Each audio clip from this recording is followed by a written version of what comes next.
la mort c'était votre quotidien. Qu'est-ce qui vous motive à survivre? Qu'est-ce qui vous motive à survivre? À survivre. Bon, tout être humain tend à vivre. Hein. Tout être humain tend à vivre, malgré les manœuvres. Moi, j'étais jeune, j'étais costaud, parce que je faisais du sport, donc j'avais pas envie de mourir du tout. Je faisais tout ce qu'il fallait pour pouvoir résister. On avait différents moyens. Quand on allait travailler, si on pouvait éviter de lever la pelle 2 fois, on ne la levait qu'une fois. Vous voyez? On essayait par tous les moyens. À l'usine, c'était pareil, les camarades, dès qu'ils avaient un Allemand avec le dos tourné, ils arrêtaient de travailler pour se reposer parce que vous devez savoir que la nourriture là-haut, je ne sais pas si c'est dans les questions qu'ils sont en film, parce qu'on n'avait pas de nourriture quand même. On avait le matin un bol de café, un bol d'eau noire et un morceau de pain pour la journée. Et puis le soir, on avait une soupe, c'est tout ce qu'on avait pour la journée. On partait dès qu'on se levait à 5 h du matin quand ils étaient, et on partait sur la place d'Appel, où on restait 1 heure ou 2 heures sur la place d'Appel. Et l'hiver, quand il faisait -20, on restait pendant 2 heures au sud ou 3 heures sur la place d'Appel. Et on montait les morts qui étaient morts dans la nuit sur la place d'Appel parce qu'il fallait qu'il y ait autant de monde le matin et le soir. Vivant ou mort, il fallait, si dans le camp il y avait eu 100 000 entrées, il fallait qu'il y ait 100 000 entrées, 100 000 personnes sur le matin ou le soir.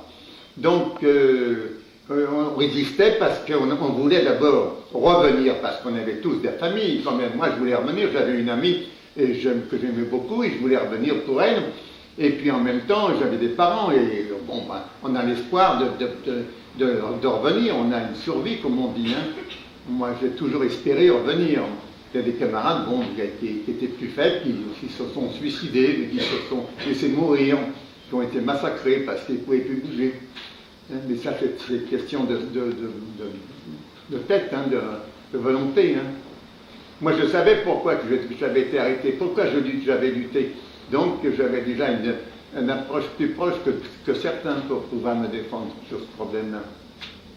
Je ne sais pas si je m'exprime bien, tu sais, moi je ne suis pas prof. Hein.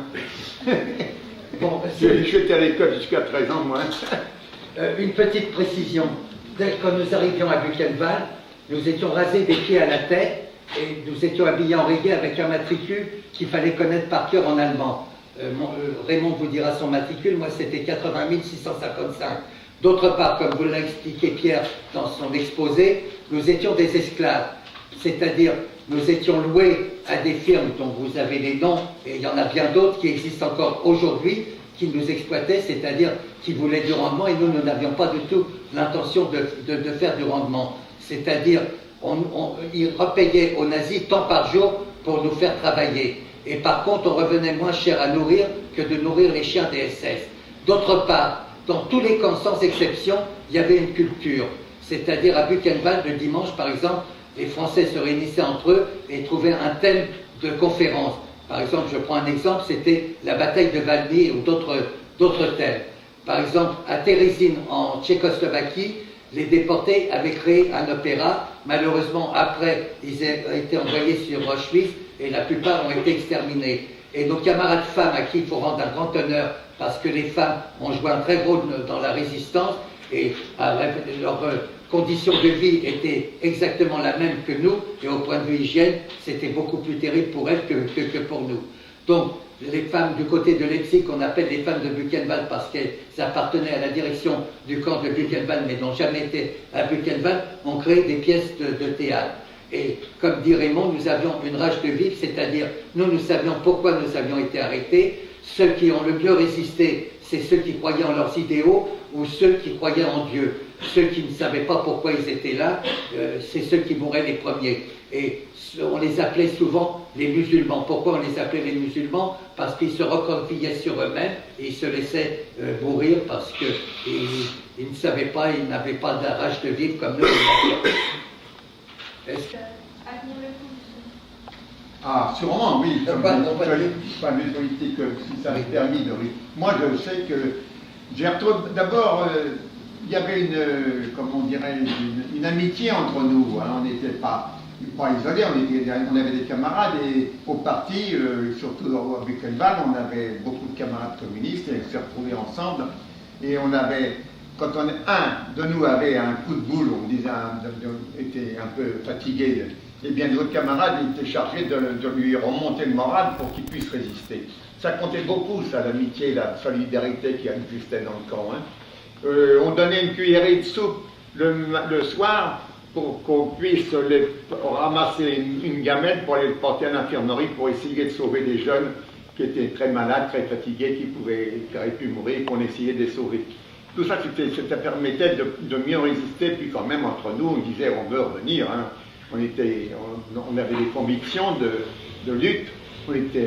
Moi, j'étais un ouvrier, j'avais travaillé très jeune, et je savais ce que j'étais que le travail, donc certains camarades, en arrivant, comme c'était très dur le travail, ils ont été épuisés facilement. Hein. Il y a eu de la résistance pratiquement dans tous les camps, mais Buchenwald a été vraiment spécifique. C'est-à-dire Buchenwald a été ouvert le 15 juillet 1937. Les premiers qui l'ont entraîné, bien entendu, c'était les Allemands, les antifascistes allemands qui s'opposaient au pouvoir d'Hitler. Et après, il y a eu toutes sortes d'autres qui ont été internés également à Buchenwald. Il y a eu des juifs, il y a eu tous ceux qui étaient opposés au régime hitlérien. Il y a eu des tziganes, il y a eu des homosexuels, enfin de tout. Et les nazis avaient une spécificité, c'est-à-dire de donner des responsabilités à certains déportés qu'on appelait les capots. Donc les premiers, c'était les droits communs. D'ailleurs, vous avez les différents triangles qu'il y a. Nous autres, nous avons le triangle rouge avec notre nationalité. Pour nous, les Français, c'était F. Pour les Allemands, il y avait 28 nationalités à Buchenwald, c'est-à-dire de toute l'Europe. Bon, donc, si vous voulez, par la suite, les antifascistes allemands se sont dit on ne va pas se laisser matraquer comme ça, se laisser assassiner. Et ils ont réussi à prendre la direction du camp, c'est-à-dire d'enlever les capots du droit commun, et c'était les antifascistes allemands qui ont pris la direction, qui sont devenus des capots. Donc ça a amélioré le sort de tous des internés de l'époque. Et quand nous sommes arrivés, les premiers Français que nous sommes arrivés, d'abord, je vais vous donner, ils étaient mal vus pour une bonne raison. C'est-à-dire, on avait laissé tomber l'Espagne républicaine, on n'était pas intervenu pour l'Autriche, on n'était pas intervenu pour la Tchécoslovaquie, il y avait eu des accords de Munich, on n'était pas intervenu pour la Pologne. Ils ont fait confusion complète entre les déportés qui arrivaient et nos gouvernements successifs. Donc il a fallu qu'ils fassent leur chemin pour se faire connaître. D'autre part, la résistance intérieure de Buchenwald a joué un très grand rôle. Pour les intérêts français, il y a deux hommes d'obédience complètement différentes, c'est-à-dire le colonel Frédéric-Henri Manès, qui était un gaulliste de droite, et Marcel Paul, qui était un syndicaliste. Il était syndicaliste de l'éclairage, il était déjà grand militant avant-guerre.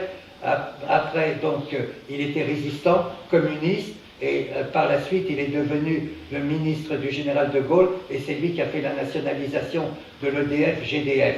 Donc, si vous voulez, ces deux hommes, ces deux camarades ont organisé la résistance intérieure pour les intérêts français. Pour les Espagnols, c'était Georges Chantrain. Pour les Allemands, c'était d'autres, etc. Et donc, ils ont créé ce qu'on a appelé la Brigade française libératrice de Buchenwald. Buchenwald a été libéré par les déportés eux-mêmes le 11 avril 1945. Donc, c'est pour vous dire que Buchenwald, la résistance a joué un très grand rôle. Et en plus, il y a eu, je vais vous donner deux autres exemples. Dassault, qui s'appelait Bloch à l'époque, a été sauvé par Marcel Paul pour une bonne raison.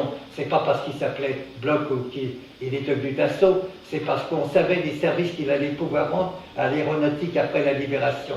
Et d'autre part, la résistance des communistes allemands, c'était Émile Karlebach, qui était interné depuis 1933 et qui est arrivé également en 1937 à Buchenwald, a sauvé 900 enfants juifs de la mort à Buchenwald, dont le plus célèbre d'entre eux est Elie Wiesel. Alors quand Elie Wiesel parfois dit qu'il n'a pas connu la solidarité, je regrette, la plus belle solidarité, c'est quand on sauve la vie de quelqu'un.